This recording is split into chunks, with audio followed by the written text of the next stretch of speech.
September 1666, a huge fire engulfed London, leaving tragedy in its path and a burnt-out landscape that would change London's outlook.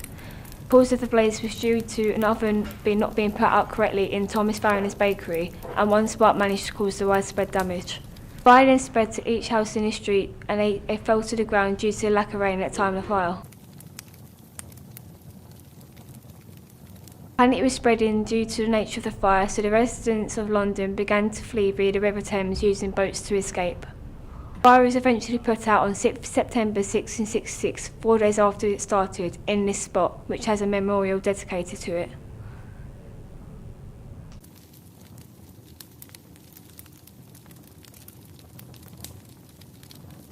The Boy at Pie Corner was erected to commemorate the staying of the Great Fire, which, beginning at Pudding Lane, was ascribed to the sin of gluttony, when not attributed to the Papist as on the monument, and the boy was made precipitously fat to reinforce the moral.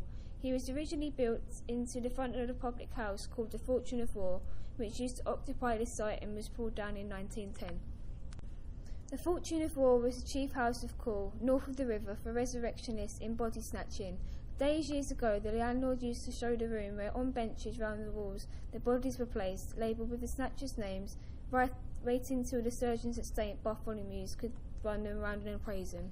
It destroyed 13,000 public houses and the Guildhall, and the cost to rebuild London was estimated to be between £5 and £7 million. Although the fire was a tragedy, it managed to get rid of the plague, which was claiming so many lives, and the next task was to rebuild London, and this was given to a man called Sir Christopher Wren.